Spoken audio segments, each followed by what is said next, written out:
Hello, welcome to another edition of the Buddy Martin Show on a Tuesday night featuring special guest David Whitley. He'll be here momentarily. We got a lot of announcements tonight coming your way. There's a lot of things happening here at Gator Bait and Buddy Martin Show and other things, and the Blue Bloods. A special rendition of our new pledge by two people you might know. And, of course, it's Tuesday night, David Whitley. That means we got Lauren Meadows on. He'll be here. Kyle will be on. And Brendan Martin is lurking back here somewhere. He's got news tonight. So stand by. The Buddy Martin Show is on the air. Tell your friends and neighbors to come and join us. Yes, it's time again for Buddy Martin. Call him up and tell him what you're thinking. But be kind because he's doing the best he can. Better. Stronger. Faster. Mama says that alligators are ornery because they got all them teeth but no toothbrush. Hey, what if the voice calls while you're gone? Take a message. Bye. You ready, champ? I'm ready for this my whole life. I'm incapable of small talk. But that's why you love me, right? Kind of intimidating to be in the presence of so many great athletes.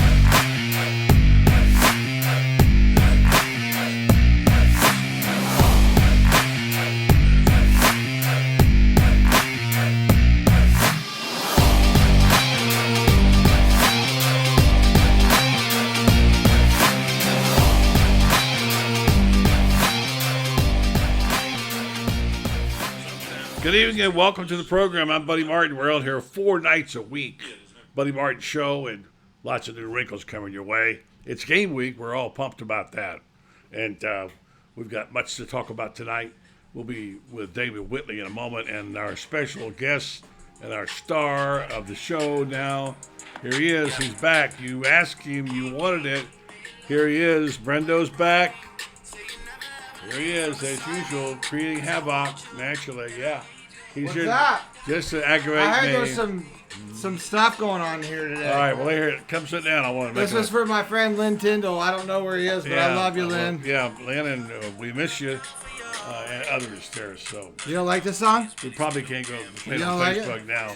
Oh, So. that's fine. Yeah. All right. I'll So, turn it on. anyway, I want to say welcome back. So good to have you. Let me have your hand here, brother. Listen, you've been the magic behind I got this your show. shirt on. Oh, it looks good on you. It looks better on me than you. It does.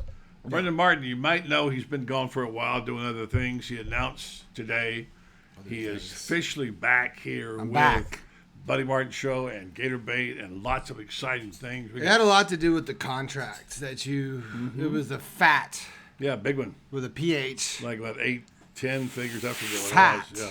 contract. Big, so, I'm here with well, all my people. Well, What is tell going people on? what's going on here. We got you back. Now you're back full time Yep. with the show, on the show, cheers. new shows. Come on. Congratulations. Where's your vodka? Yeah, what guys? Where's your straight up vodka? Vodka comes out of the Hey, out of the cheers. Lord, Dilly yeah. dilly, right? Dilly dilly to everybody. Yeah, to all our Like, people. share, follow, subscribe. Mm-hmm. Go to gatorbait.com. Pay my mortgage. Come on. Oh, by the way, I'm contractually obligated to say this by my producer, who is you.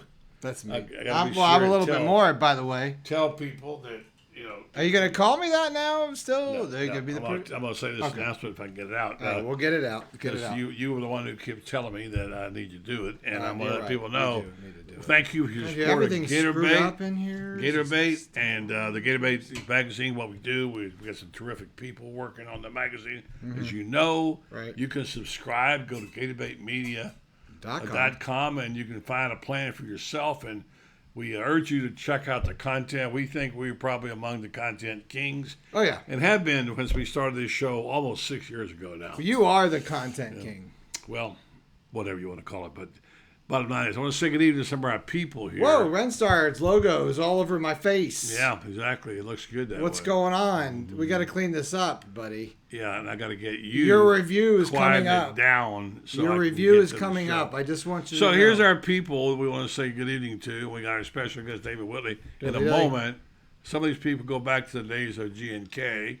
Brian K. Marksman, he's been around a long time. David Hunter Hey, buddy, the countdown continues. Yes, it does. We are ready to rock and roll. I'm drinking High Noons tonight. Yeah. David Baldolph. There's a dilly guy. What up, Baldog? Yeah, one of the originals. OG in the house. Now you got no logo on my Oh, face. I've got to say one thing. Hurry up. I'd say what's up to my good friend out there, Peggy. How are you, Pegs? Good to see you. Thanks for all the good words today. Good to talk to you. And how about Joe? We'll get to him in a minute. We got limited time to get this done. We'll talk about my boy Joe. That's a whole other thing. Gotta get a commercial in here real quick. You gotta pay that fat contract of mine. All right, here we go. We'll get through this, and we're going to have the commercial break, and we got our guests. So whatever you got to say. Eric Newton, Queenie Quanda, good to hear from you. Nick Alexander.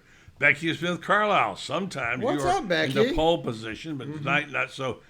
Gene McLean, here come the Gators. David Baldolph again. Terry Johnson, he's a regular these days. Brandon Jackson. Good Christopher name. Davis. Good name, Brandon. Brandon, but it's not Brendan. And Nat Blaylock, here he is, the mayor. The mayor of Alachua now. He used to. I gotta talk to Nat. Yeah. I need his master electrician skills. Do all your personal things offline now, will you? Not on the show. Listen, Dick you can't Moe, talk to me that way anymore. Jeff Owens. Hey, dilly to you, Jeff. Yep. Alexander Perez. How What's about that? up, Alexander? And my God, man. what a loyal. There's your loyal guy, man. Lauren Meadows, checking What's in. up, Lauren? Yeah, he'll be on the show. Hanging out here with in a my minute. sister tonight. Jen. Not my blood sister, but hanging out with some of the G and K and. Well, anyway, quickly, Jennifer Lay. there's Joe Blackburn. And Say hi. Joe Blackburn. We got lots to talk about that guy, Joe Blackburn. He is the admin of all the big, huge Gator groups out there. Joe and I are going to Soon to be a partner with you on something. Absolutely. We'll talk about it after the break. We'll tell us about it. Absolutely. Brendan's back on the air again. Yep. Former star of NBC, whatever. So I want let's to be do a this. Hilton. I want to be a Hilton. Okay, you can be a Hilton. I want to be a Martin. Yeah, What? yeah, that's right. Blow Let's do this that up. commercial so we can get paid. Get Our good friend paid. Jeffrey Meldon, stand by. Come up in a moment. We'll have David Whitley. We've got some things to talk about regarding the future and the fall. Summarize real quick for me where you think the football program is headed and how Billy Napier has done to this point. So I'll start by saying I'm a huge fan of Billy Napier. I think he's re-energized the program. I was impressed when I heard that he sat the team down and did a video recap of every penalty that the Gators made last year, which were numerous, and tried to explain the team that most penalties are avoidable. And he's making a big push on trying to create discipline within the team. So I'm a huge fan of Billy Napier. Our September schedule is the toughest in the country. We've got Utah and Kentucky and Tennessee on the horizon, and I think that the fans need to realize that we're playing excellent football teams, and they cannot get disillusioned regardless of what happens in our first year. Wait, you're not going to go undefeated in September? What's going on here? Yeah, right. They asked Napier, what about playing Utah, which almost beat the pants off of Ohio State in the bowl game, right? And he's won the Pac-12. Yeah. And to Napier's credit, he said, look, if we're going to be the best, we got to beat the best, and we got to play good teams, and our team will grow more by playing really good teams than by playing a lot of cupcakes, which is what we used to do. Remember, you played two cupcakes the first two teams, the first two games, and everybody would sweat their ass off, and and it was like, okay, when's the first SEC game? Yeah, you're right. And I used to love football back when they started in mid-September. That's how far back I go, when it was 110 degrees in the swamp. But it's going to be a fascinating season. Jeffrey Meldon Law will be there all during the year. He's got prizes to give away. Tickets, we'll tell you more about that next time. And Jeffrey Meldon from Meldon Law, he'll be your guide. He'll take you to the heaven. He'll do it all. He's Mr. Gator. Appreciate it very much. All you got to do is go to. Yeah, all you got to do is go to Meldon Law Facebook page and find out how to give away tickets. He's got tons of stuff, and we're going to go over here now and see David Whitley, my man here. He's under the weather, but you know that old saying, you got to play hurt. Well, he's playing hurt tonight, and David Whitley joins us on the program. David, nice to see you again, buddy. Thank you. Tell your audience that that I have COVID, but I can put on a mask if they're worried. Put your mask on this show, dude. Yeah. But I don't think that that it will go over. It's not digitized COVID, so everybody should be safe. You're okay then. Facebook probably rejected it anyway, so you're good there. Just let me say that that David's in the green room, sponsored by our friends at Main Street Community Bank of Ocala. We appreciate that. They're the independent FDIC insured, locally operated full-service bank offering a broad range of financial services. Visit them downtown North Magnolia in beautiful Ocala. They're located right there down the heart of Ocala. Community is our middle name. Main Street, sponsor of the Green Room of the Buddy Martin Show, where David Whitley is tonight playing hurt. David, I hope you're going to be able to go to the game Saturday. I hate to see you miss it. Yeah, I've been talking to the trainers and everybody at UF and my team of physicians, and they think that if I take enough zinc, lay low, prayers are answered, I'll be there for kickoff. If not, well, that's okay. That's why they invented television. Well, there you go. I mean, that's the beautiful part about it. And I've been talking about this obviously nonstop, as have you, and you've been writing about it. I didn't get a chance to read your piece this past couple of days. But in the press conference yesterday, Billy Napier talked about the mocks he's been through getting ready for this.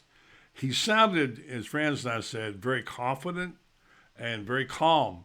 But you know he's all charged up because even his wife is bugging him about things. He says, my wife's burning me up with questions.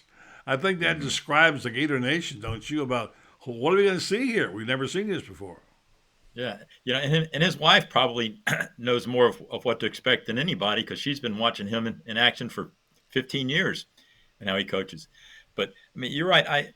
I was trying to put myself and think, what will he, as much as he's gone through this in his head in practice and stuff, just from a personal standpoint, what will it be like for him running out there on Saturday night into that maelstrom of I mean, and you can watch it on TV, and he's been in a lot of loud places, but he has never led a team as a head coach out into that kind of thing that he will Saturday night. So, I thought, as he said, he's going to feel a few butterflies himself with that. But I mean, you're right. It's hard to think of a season recently with more question marks coming in, because it's such a blank slate that we're getting in. I mean, he is just, he's just taking the program and turned it on its head. And like you said, we've done nothing but talk for months and months about it. He's talked for months and months about it. Thank God we don't have to talk anymore about it. We can see. Talking season's over. Getting ready to play some ball here. Brendan, you'll be there on the sidelines shooting along with our team from Gator Bait. And it's trying to describe the swamp if you've never been in it is really difficult. You really can't know what it's like unless you're there. I don't know how many times you've been on the sideline. Brendan's been on there a bunch of times. Franz talked about it. I was on the sideline a couple of times. I actually ran through the tunnel back in the day when I was working on a book. And the sound was so loud, literally, that people were cheering. My feet could feel the turf shaking in the field. I don't know how you describe it, the heat, the humidity, all that goes into it, and the raucous crowd, 90,000. You're a wordsmith. How do you describe it, David? I would just describe it as sort of like a Hell's Angels rally if you're the opponent. And, you've walked into the wrong bar. At least that's the feeling you get. Like you rolled up on bike week and you weren't prepared. Yeah, and everybody there is wearing a wife beater and holding a pool cue. And they're and they've had a few pops on top of it. It is intimidating. We all have our our favorite game to think back. But I don't know if I've ever been to a louder venue anywhere than that '97 Florida State game, and the noise from that when I forgot who was it. Jaquez Green broke the final, broke free for the big winning touchdown, and I, they say, Ronald Reagan lost his hearing because he heard too many fake gunshots on the movie set. Yeah. I've been like Reagan since then, but I blame it on Noah Brindise and those guys and Spurrier just for that one game. But that's the kind of crowd, and that's the benefit of playing Utah right off the bat, because you weren't going to get that kind of reaction, at least starting out, if they were running out on the field against FAU. Yeah. Or USF, the usual thing. So, Yeah. as Jeffrey Meldon said, I am glad that they're starting off against a team that gets people pumped. Yeah. And Billy said the same thing. He said it gets you have to get your priorities in order. I think I'm sort of paraphrasing what he said quickly. And there are things that are like that you think will be taken care of, but mentally, when a team jumps off, false starts, 8 or 9 times in the game, they're not in. Their mind's not in the game, obviously, and neither is their body. I think when you have the urgency, there's always this Mullins team, and I hate to keep going back on him because I know he's gone and he did what he did, and that's it. But there sometimes seemed like there was a lack of urgency. Did it to you? Well, yeah, and you saw it more as last season went on. I mean, it went from beyond a lack of urgency, just from seemed like a lack of spirit to just a lack of everything. But it starts with the little details, the things that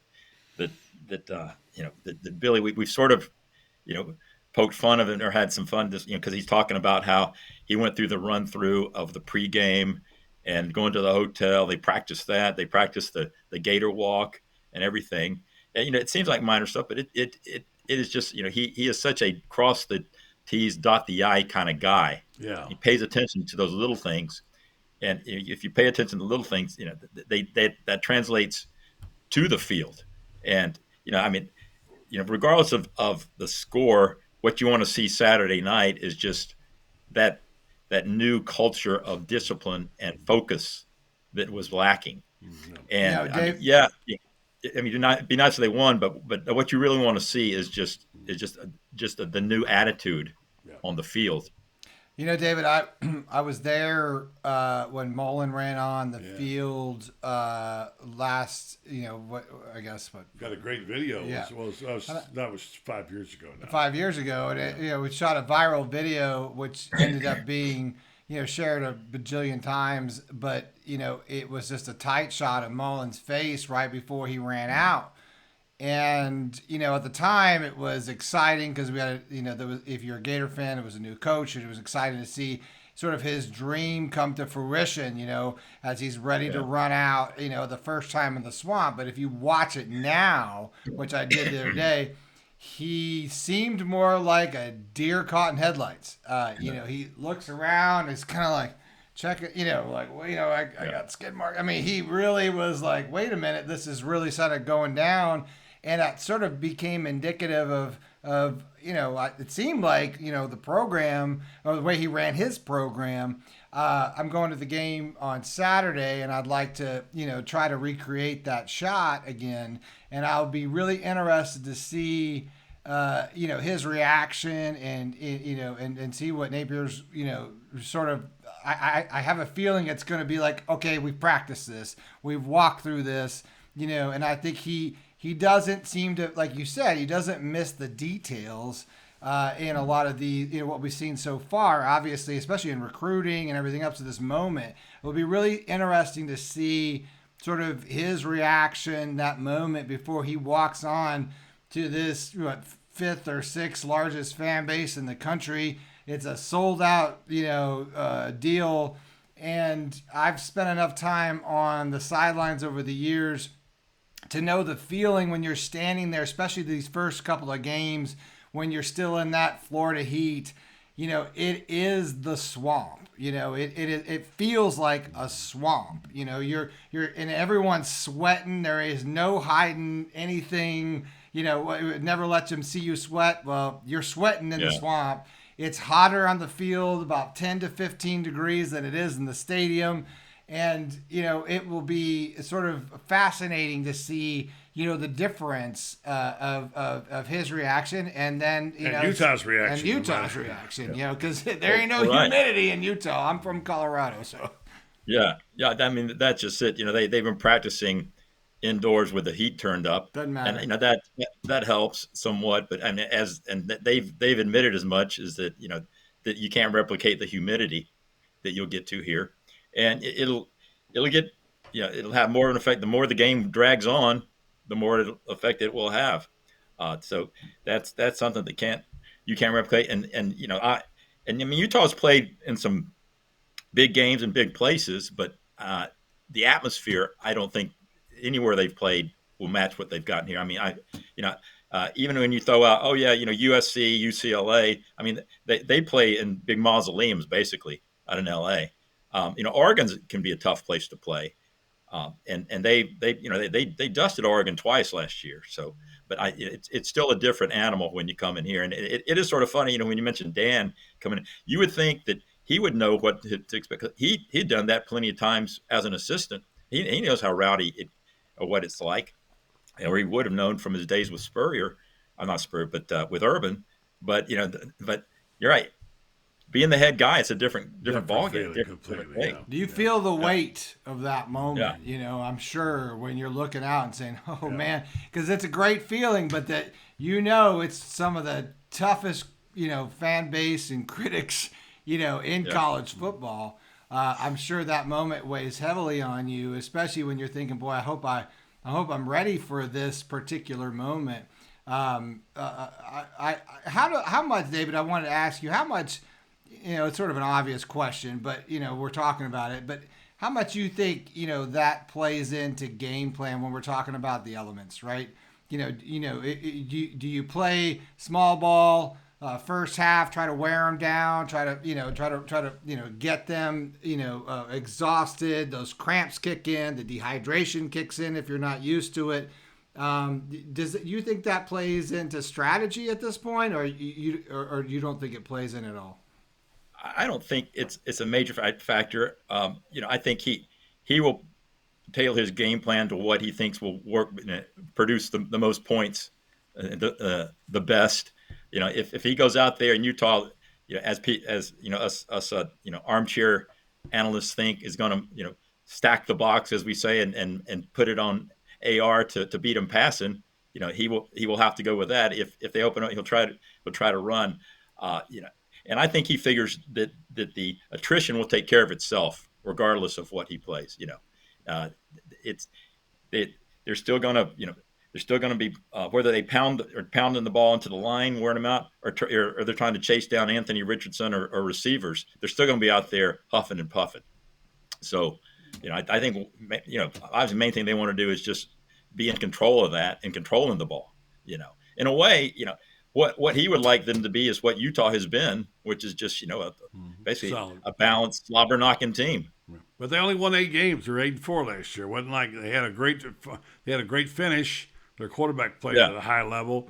Yeah. They sure gave Ohio State all they wanted in the Rose Bowl. But as I said to Shane this morning on his show, you talk about Florida wasn't very good last year. I said you can't compare that. You really can't. And it was why I said this. I said, look.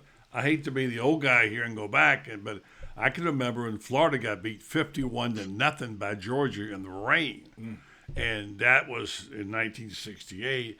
Then in 1969, they had their greatest home opener. Houston comes to town, favored over the Gators, and we get reduced to Alvarez, 59-34, and that came on the heels of what was a good season, but had some low moments. So it doesn't mean because you had a bad last year, they should necessarily not be a good team this year. Well, yeah, and I think Florida's talent was better than its record indicated last year. I mean, that wasn't a 6-win talent team. Yeah. It was probably more of a 9-win talent team. Although I think you can compare year to year if you have a lot of players coming back, which Utah does. And so, I mean, Florida is the one with the question marks. Utah, you do know they've got, I've read somewhere between 14 and 17 starters coming back. 17. Whatever. 17, yeah. And I mean, including a really good QB who, and he was the key to last year because they started 0-2, and then I get trying to get the story straight because he was coming back from an injury, but he didn't start till the third game, and then they took off. Right. And they just kept going from there. So, that's if I was picking this game, that would make me lean that way because Utah pretty much Whittingham pretty knows what to expect from his guys because they did it last year. It's the same guys out there. Florida, you don't know. I mean, they could live up to that talent that they have. So just don't know what we're getting here. Yeah, you just don't know. And even if they play a nice, efficient game that we're all looking at and are focused and all that, this is the kind of team you can still lose to, even if you play well. Let's talk about what we know. Yeah. We know this much. We don't know a lot, but we know this much. We know there's a high priority placed on efficiency, not making mistakes, not turning the ball over, and being a more aggressive, take the ball away defense, which I think, except for the lack of depth on the front seven, will be a strength. I think Tony's defense is going to be, especially their back end. They got some terrific defensive backs. So suppose they do play somewhat mistake-free football, and as Shane says, Anthony Richardson just can't give the ball away and be consistent. Suppose he doesn't make mistakes. If the secondary really they get a few picks, get 3 turnovers, whatever, it's a different situation. You got a real shot even at 3 points, 2 and 3 point underdog. I talked tonight to a friend of mine in the handicap business. He says going to about 3. So it'll be interesting. Great. So I think it'll be interesting. I think what we do know is that they're going to get effort. They're going to get hopefully focus, as he said he's been trying to do, and you're going to get a team playing together. At least that's what we're led to believe. Is that right, David? Oh yeah, I think that's what you. I mean, if you don't see that, then it would be considered a flop. But if you do, it'll be a good game, even if they don't win. If they go out there and show those characteristics that have been missing, figure, all right, this is something we can build on. That this is what he was bought here to do. Yeah. And then you just rely on the fans not to think, oh my God, we're 0-1. Let's head for the exits. Hopefully that there's a bit more perspective out there about that. This is, as they say, a process. Yeah. So if if you're gonna come in, you're Utah, you're gonna come in, defensively, you probably stay in the nickel, right? You think you think you're that aggressive, or you try to, like you say, you try to make AR beat you in the air? Yeah, I would put the game as much as I can on AR, having to beat me passing the ball, because you just here we go. We just don't know when you saw what the passes he can make. I mean, the best pass I saw last year thrown by anybody was against USF when he was against his body, and he just winged like a 60-yarder in stride, throwing against his body, touchdown pass. And I mean that was a John Elway type pass. And then you saw what he did against LSU, 4 straight drives for touchdowns. So, those flashes are there, but then you get to the other side of the ledger and you say, well, it certainly wasn't there against the other. So until he can go out there and prove that he can do that consistently, that's, if I'm a defensive coordinator, I say, yeah, AR, I want you to prove you're as good as the hype. Well, they talked about AR-15 this week. Who was it said he reminded him of? I'm drawing a blank on Tony, Kadarius Tony, Cam Newton. Yeah, Kadarius Tony. I think it was Xander said that. He says he reminds me of Kadarius Tony playing quarterback. Now, that's a hell of a compliment from a player who's seen him, in my opinion, because I thought Tony was a terrific player. I liked him from year one. He was not disciplined, but boy, he had talent. He could beat you with his raw talent. Anthony Richardson has magnificent talent.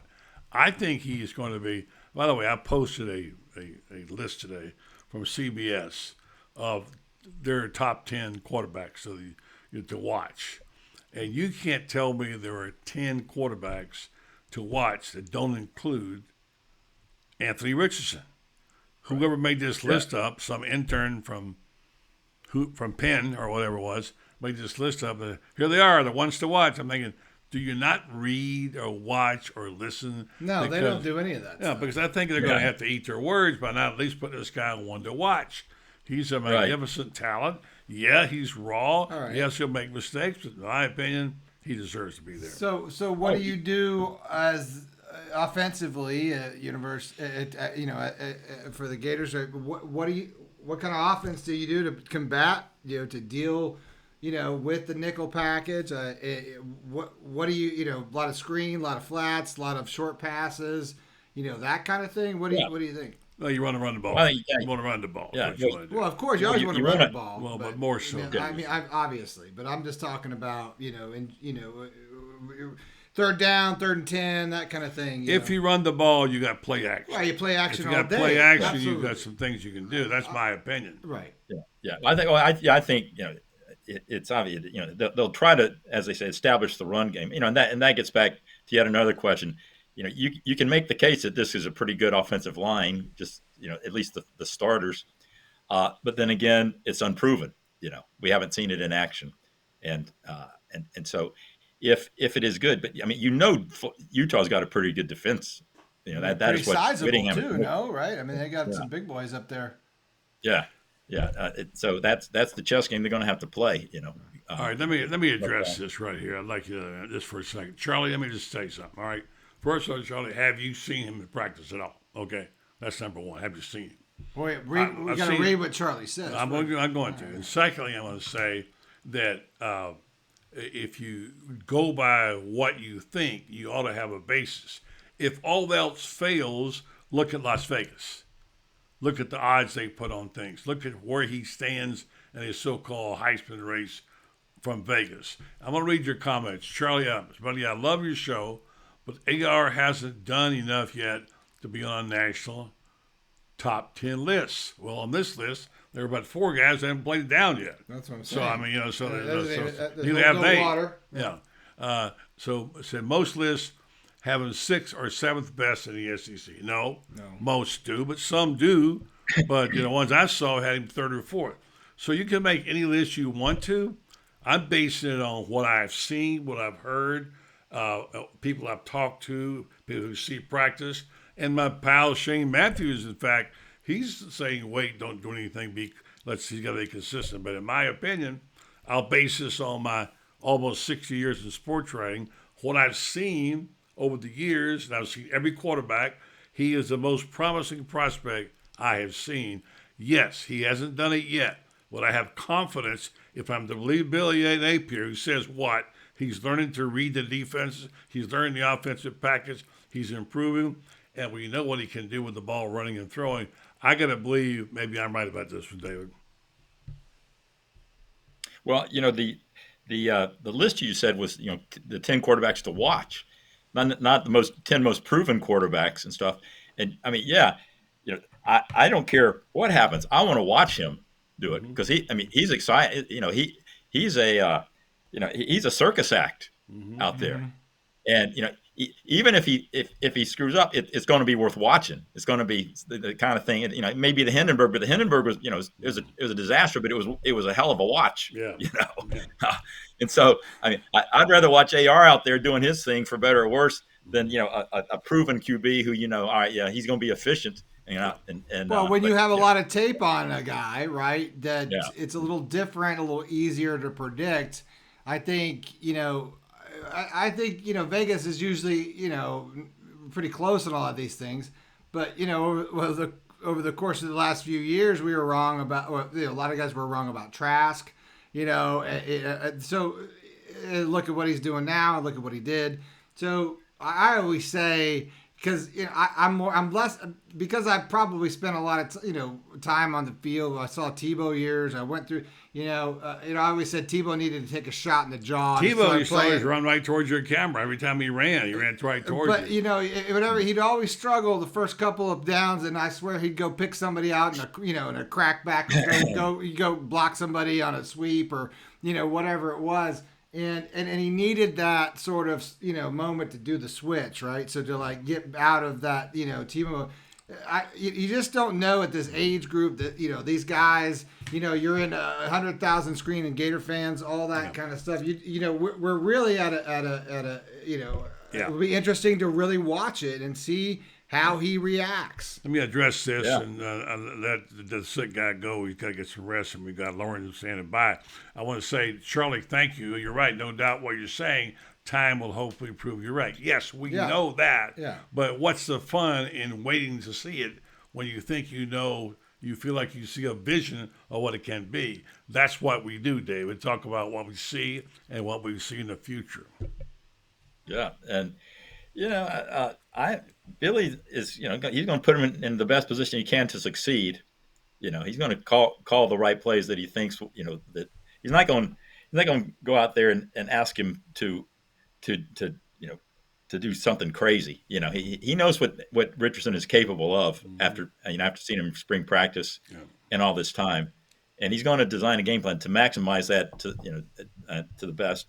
And what you do more than anything is you hope that he's not as injury prone as he looked last year. Well, that's the thing. What do you do then? Then everything changes. But you can't base your game plan on that. You just go in thinking he's going to be in there. Yeah. Like Shane and I were saying, you can't worry about getting hurt. I got 30 seconds for you to give me your pick on the game, if you will, on Saturday. Yeah. As I said, I think that there are just too many question marks for the Gators, and we know we'll get out of Utah. Mm-hmm. And so my guess is probably 24-17 for Utah. 24-17 Utah. Yeah. All right. Yeah. Fair enough. I'll see you in the swamp, hopefully. In the press room. Hopefully. Yeah. I would say I'll buy you dinner, but you may not want to get near me. So. Sure, you say that now because you know I'll buy you a press dinner. Yeah, we'll buy you a public sandwich. Yummy. Yeah. All right, David Whitley, read him in the Games with Sun and all the Gannett papers. Great stuff. Great sense of humor. I did have a joke for you I was going to tell. Well, I'll let bad joke teller. I'll let you work with this. Apparently, they made some deals, NIL deals today with Crystal Burgers.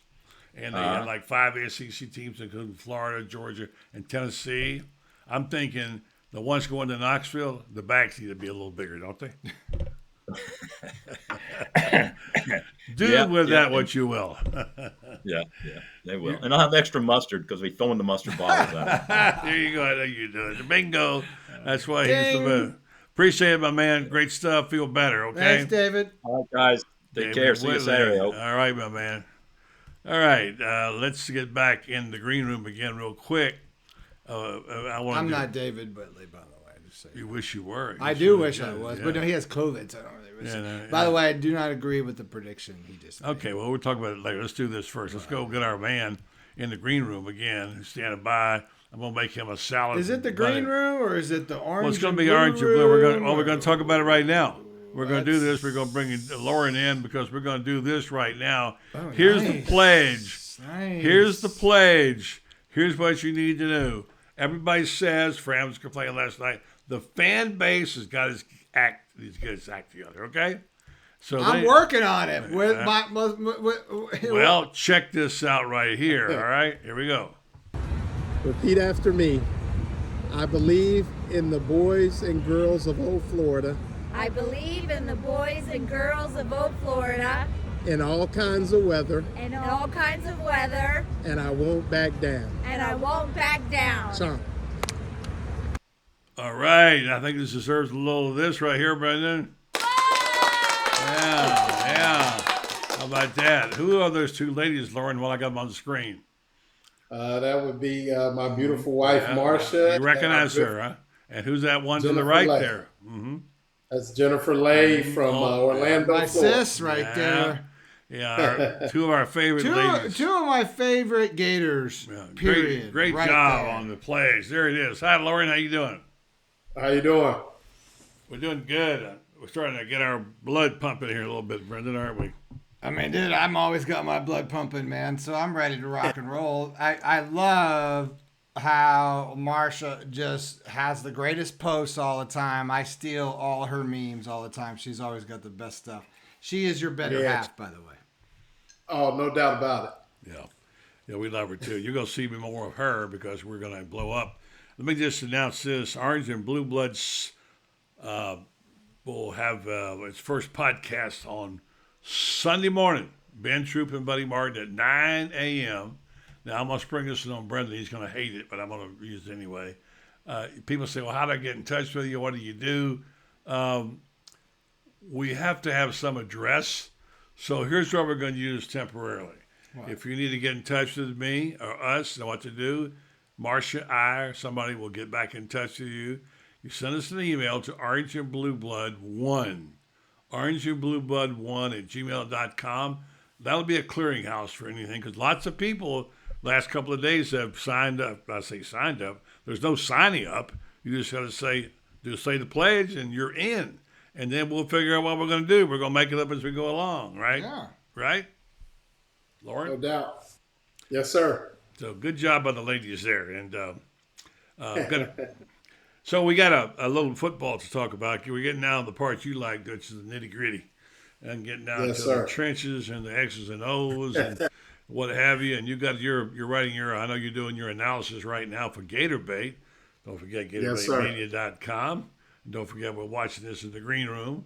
Subscribe today. Subscribe today, GatorBaitMedia.com. Because you get articles weekly from Buddy Franz Martin, Franz Beard, Lauren. I might write a really bad article once in a while. How about that? Really mess things up. We're also going to be, those people who are going to be digital members, we're going to be posting highlights, post-game sound, all that stuff. We're going to be trying to run through there. Eventually we'll have a place for the Orange and Blue Bloods to come. So yeah, check it out. GatorBaitMedia.com. David Hunter says, dang, you even got Jen to chomp properly.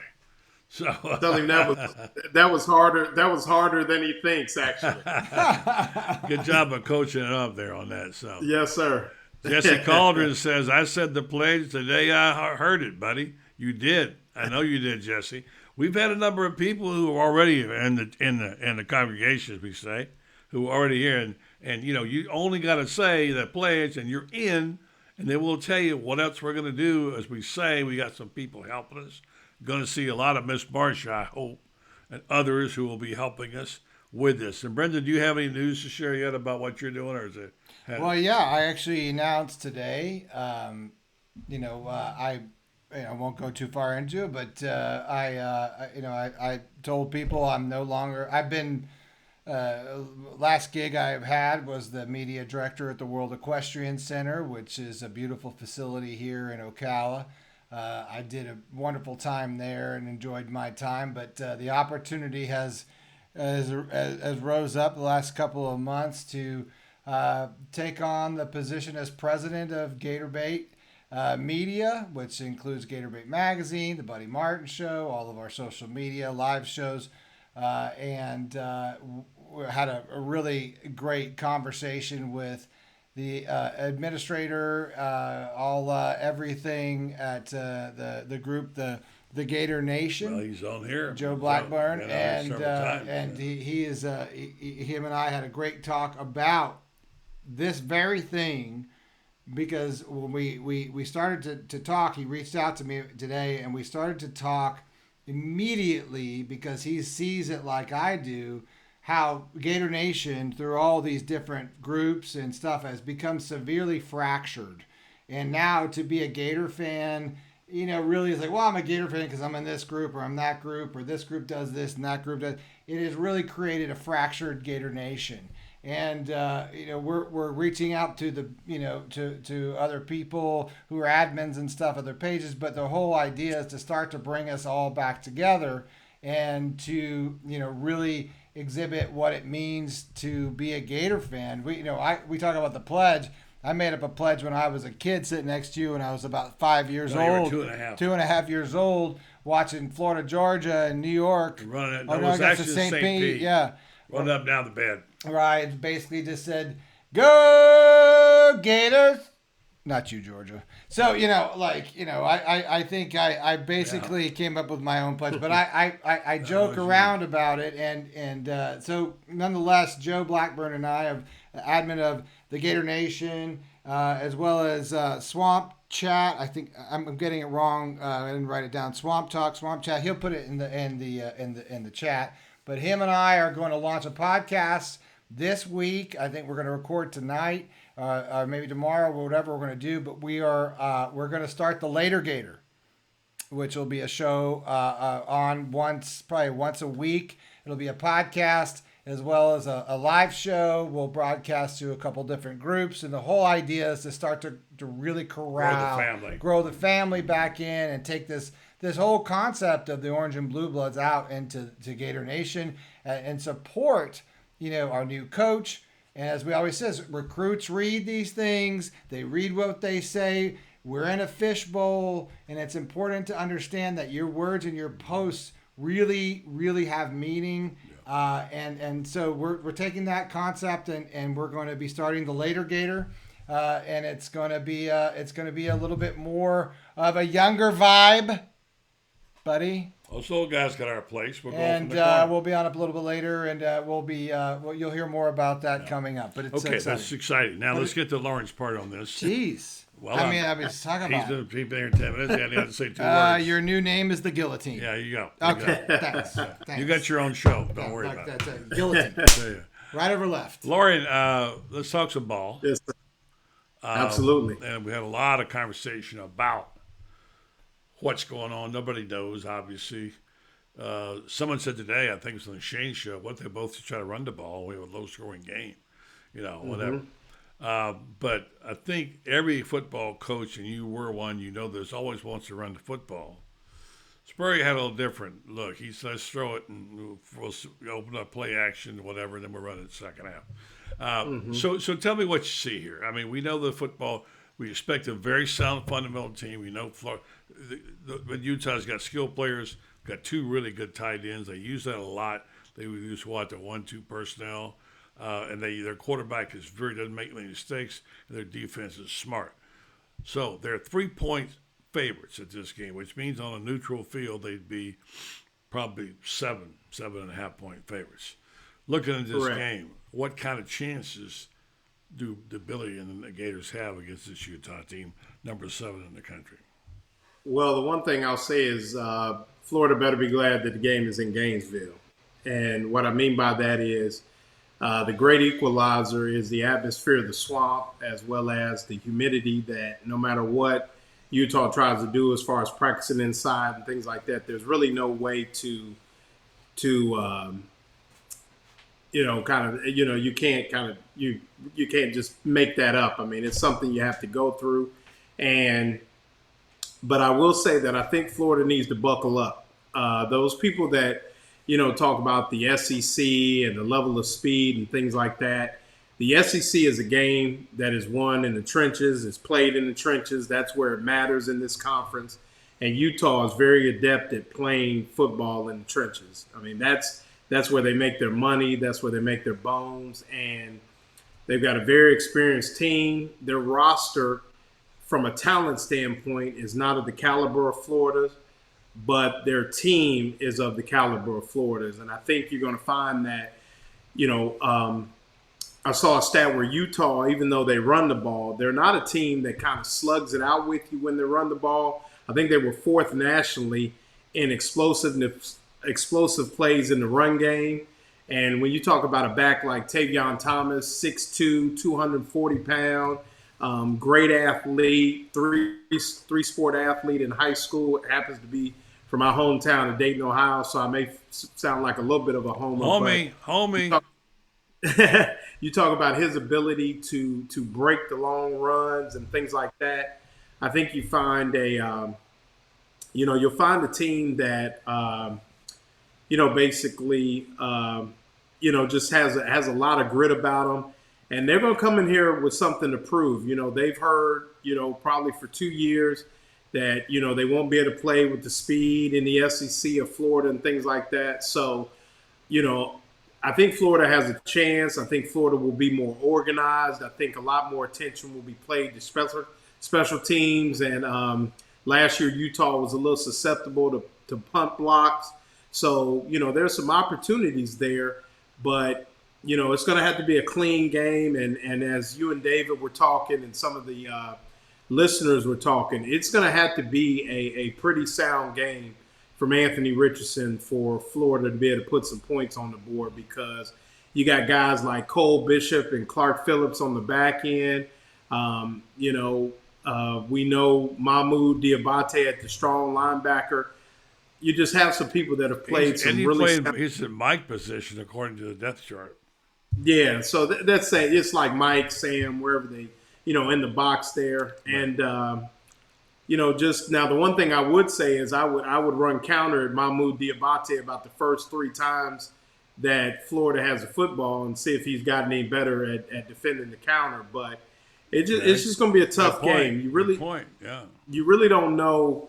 I mean, until we see the product on the field and what the Gators bring to the table, right? I think if they could stop the run, kind of hold Tavion Thomas at bay, and force Cam Reesing to test the secondary, I think that's Florida's strength in the secondary.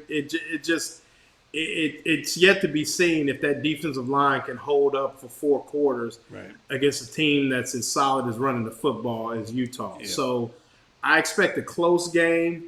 You can ask me towards the end of this talk what my prediction will be. Okay. But I think that Florida fans will be extremely surprised by the product that Utah puts on the field. I mean, it's going to be a very good football team. I'll ask you the question. They're definitely a legitimate top 10 football team. And by the way, we did see the depth chart today, and I did notice that Diabate was playing Mike, and also a guy named Tennessee playing left tackle. So as I wrote in my tweet, the whole school from Knoxville is playing left tackle up there. But, and you know what's sad is they have a freshman. He was a 4-star freshman.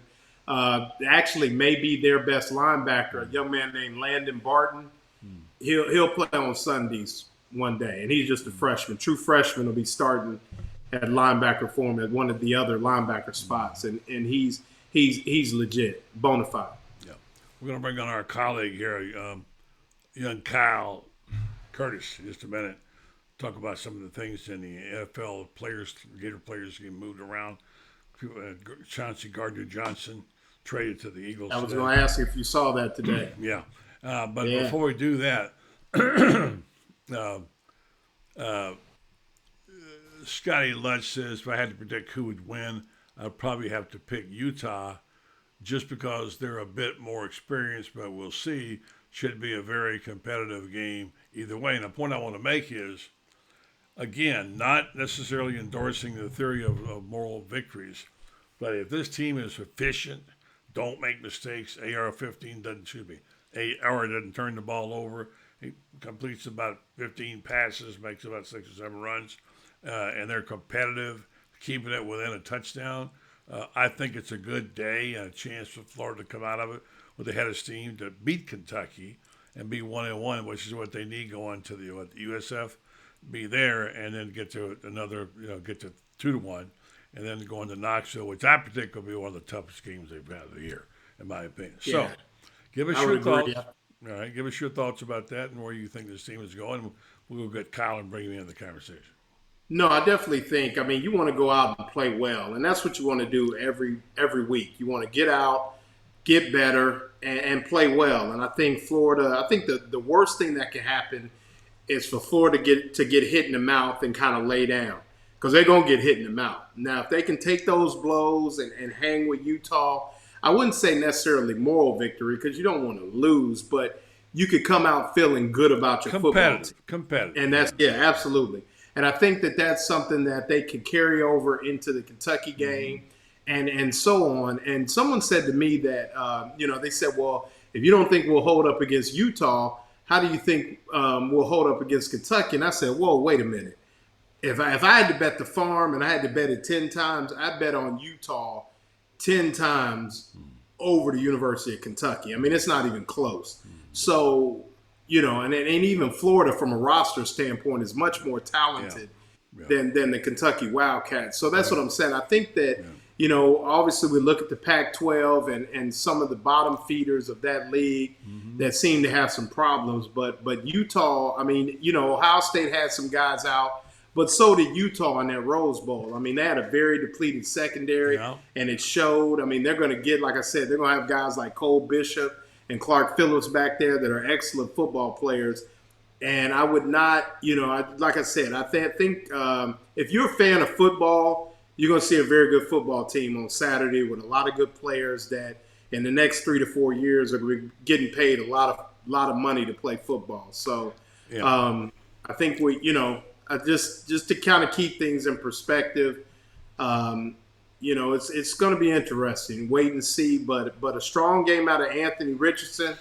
I think Florida fans will be pretty pleased maybe at the end of the night. But you know what they need to have, Colin? If they had one of these before they went on the field right here, they'd be all right. Since we have that kind of eating, something green on your plate like that is right there, made by my friend Tom Ingram from the Greens. I took him.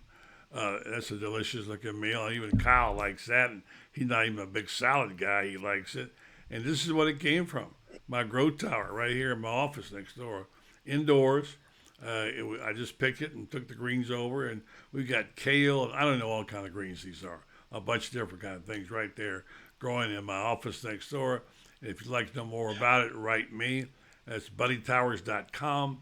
And I'll tell you how you might get involved if you want one of those. All right, let's welcome in the junior member of our squad, a guy who's a special teams ace, who I think is going to make some big tackles for the Gator Bait team this week. And young Kyle Curtis. What's up, Kyle? Game week. We've been waiting for it. I couldn't be more excited. How are you guys doing? We're doing pretty good, aren't we? Yes, sir.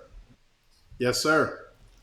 So we're going to hear some news here in the next couple of days about things, how they're shaping up. They're going to tell us too much. I was a little disappointed, and somebody brought this up on Shane's show, that we're getting players repeated. I like Jeremy Crawshaw. I don't need to have him interviewed twice in the last 2 weeks. We're not getting we've not heard from Richardson at all. I get what they're trying to do, protecting. But to me, I want to say, if you want him to be the man, you got to put him out front. Let him come to the microphone and talk for himself. If that's what you're doing, you're not doing a guy in big services. I love everything Billy Napier's done. I think it's terrific. But please, we got to have more to write about and talk about than 3 players. And every now and then we'll get somebody that we can talk and we can get something out of to write about to make it more interesting. But we don't want to have the punter again. I think that's enough, guys. I would agree. Kyle, you're back in school, and you're I'm fully back in school. I've accumulated nicely, but back into the waking up early, walking to class, the whole 9 yards. So it's nice to be back, but at the same time, I always like having something to do. I've always kind of hated just being a homebody, so I'm excited for the semester and year. What's the buzz on campus? Have you been there at all? The buzz is good. Walking to class, and especially because I'm in a lot of classes associated with kind of sports ethics, or sports journalism along those lines. So everyone's kind of associated in some way, shape, or form.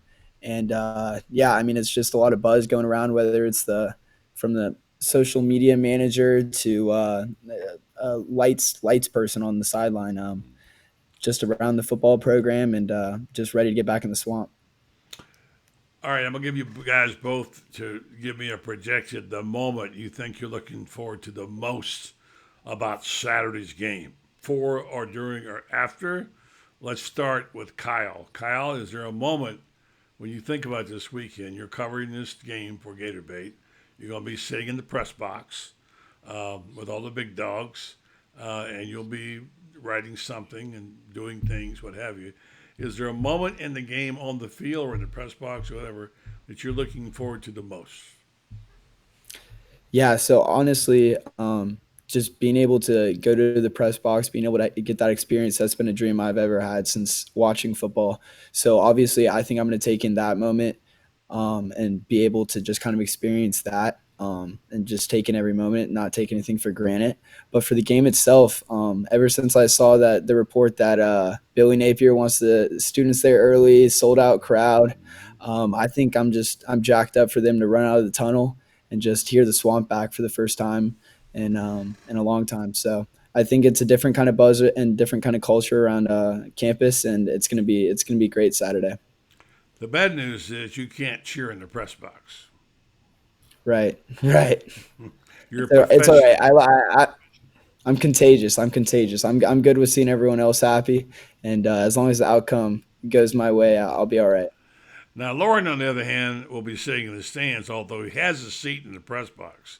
I don't know anybody who's ever done that, given up his press box seat to sit out there with the fans. But he'll be just so he can cheer all he wants to. After the game, he'll be back down there interviewing players and talking to players, where he takes off his fan hat and becomes journalist. Right, Lauren?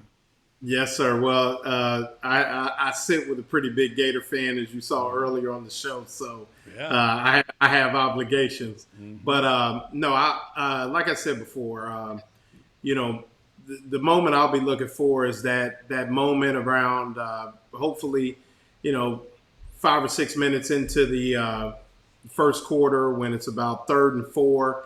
And, Cam Reesing walks up to the line and our D-line's there and Ventrell Miller's eyeing him down and Jermon just Dexter is coming in on the middle. What happens in that moment where those pads pop and we find out who wants to be a man for the next, hour and a half or so. And, it's a game of wills. Even as a former receiver, I just, I've always been intrigued by the game up front. And, someone just asked, I think, about, Utah's D-line being a little smallish. They're pretty rangy on the outside.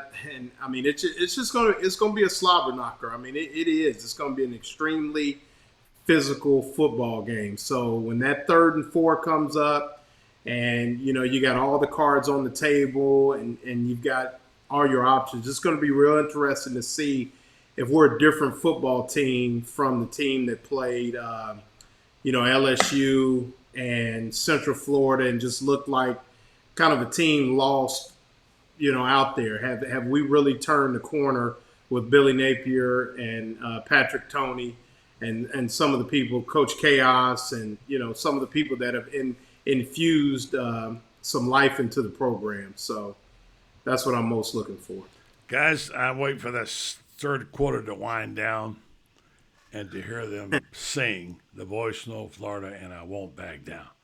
I want to see the look on the face of Billy Napier when that happens, because that's a transformative moment if you've never been a part of that. So I'm waiting to see that. And, of course, I love Tom Petty. Tom Petty, yeah. Well, let's won't back down. Yeah, that's what that is. Yeah. Yeah. And of course, my moment also is walking in the press box for the, 55th year or whatever, and going to the game, looking around, seeing my colleagues, thinking, man, it's good to be a writer today. Sit in the press box and watching ball. It's a good life when you can do that. So, looking forward to seeing both you guys. Thanks for your good work. You got stuff coming up in the magazine. Don't forget, if you want to read Kyle, I want to read Lauren. And I've got a special piece on the legacy of quarterbacks written by a very good writer named Carlton Reese. And my piece this week is you only have one chance to make your first impression, which is what Billy Napier will be doing, plus Franz Beard. So we got lots of stuff going on. Guys, thanks for being on the program tonight. Are we doing predictions or we waiting Well, go ahead. You go first, Kyle. All right, my keys, I think that if we win the turnover battle and like Buddy said, Anthony Richardson plays well, I think we'll be able to sneak out. I'm going to go with 27-24 Florida. 27-24 Florida. I'm writing this down because I think the lines are changing in Las Vegas right now because of the pick that's coming in. All right, 27-24. All right. Florida. Lauren? Florida plays tough, but a late Tavion Thomas run puts it away for the Utah Utes. 27-23 Utah. 27-23 Utah. All right. Brendan, you want to go? 27-23 Utah. Mm-hmm. Where do you want to go? What's wrong with you, Lauren? Nobody likes you now, Warren. You got to think about that stuff, dude. No, I think you're both wrong, actually. I think everyone's wrong. And I believe this, actually. Maybe it's because I'm from Colorado for most of my life. Maybe not. I just, and maybe because I covered those teams, for years working in broadcast television. I really just feel like, I wouldn't say blowout, but I think you're going to see a 10-point difference. I think Vegas is wrong on this deal. I think they're going to, I have not experienced this kind of a heat in a long time in Florida. I think Give us a pick. Stop. I will give you my pick, okay? I'm the president of the company now. I'll go tell you. I get to go on as long as I want. You got your own show now, so you. No, this is also my show. What's the score? I don't like scores, but I'll go 35-21 Florida. 35-21 Florida. Mm-hmm.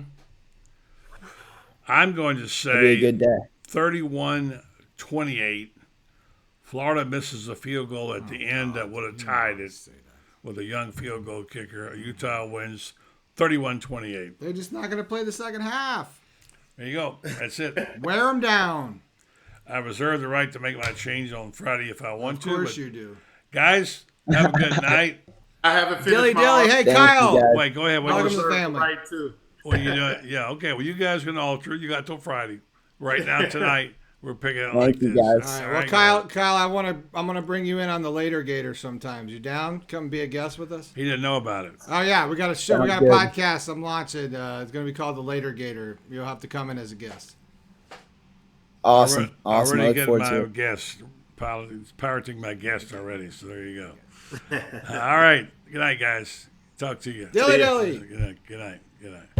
Okay, let me just remind folks that about our sponsor, Rentstar, which is a company here in Ocala that I'm very close to, and I appreciate all they do as a stakeholder downtown.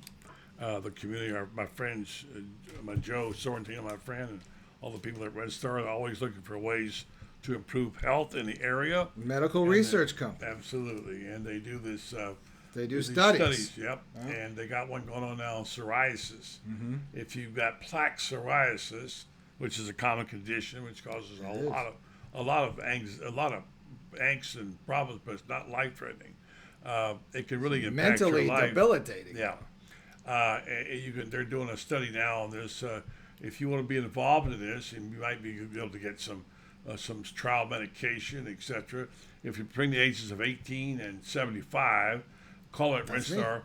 Go on, first of all, rentstar.net and look at what they're doing, and then call them and tell them I'd like to see if I'm eligible for this the study that they're doing. If you do, you can see a dermatologist at no cost, have access to medical medication, trial medication, which you can't get any other way, and you receive compensation for your travel and time. So again, Rentstar Medical Research, call them at 352-629-5800 or go on rentstar.net, ask them about the clinical trials.